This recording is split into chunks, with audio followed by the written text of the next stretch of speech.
Some people say that design is decoration. I think others would say that it's manipulation. But the best design, it doesn't just look good, it reminds us of who we are and who we want to become.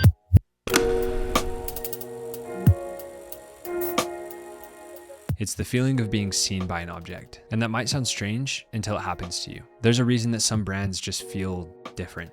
They don't shout, they whisper. And these brands don't demand attention, they earn it. This video is about why that happens, and more importantly, what we can take from that. So I think the big question is, how do you build things that make people feel more like themselves?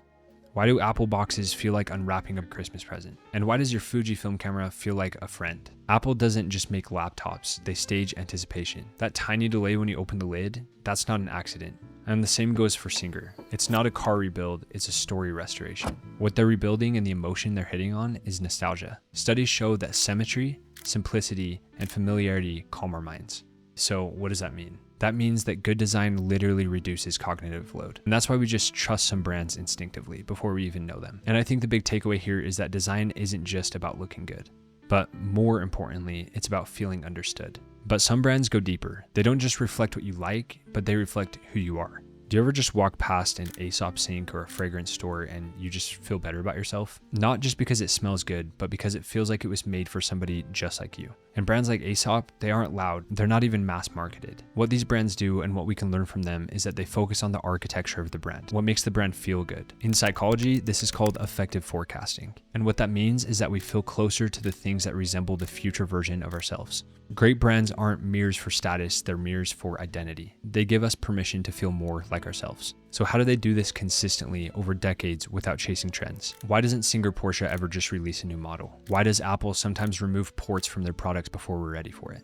And why does Aesop keep their packaging exactly the same? Singer's tagline is everything is important. They change everything and it seems like they did nothing. Every part of the vehicle, everything they restore is obsessive, yet somehow completely invisible. And that's what makes Singer Porsches feel sacred and so special. Psychologically, constraint heightens perception, and that means that constraint changes the way that you see things. When something's been left out on purpose, you pay attention to it. Like an album with only 6 tracks, a matte black supercar, or a Michelin star chef who only uses 5 ingredients for a dish. Your brain leans in and you look closer. That's what Restraint does. It leaves room for you to admire the work on your own terms. And I think the big takeaway here is that taste is restraint, and that sophistication isn't in what's added, but in what's left out. The psychology of aesthetics isn't about how things look, it's about how they feel, and more than that, how they make you feel. So if there's one thing that you take from this video, don't ask, how do I get attention? Ask, what do I want people to feel when they notice me? Because maybe the most powerful aesthetic isn't about being different, it's about being recognizable to the person that you've always been.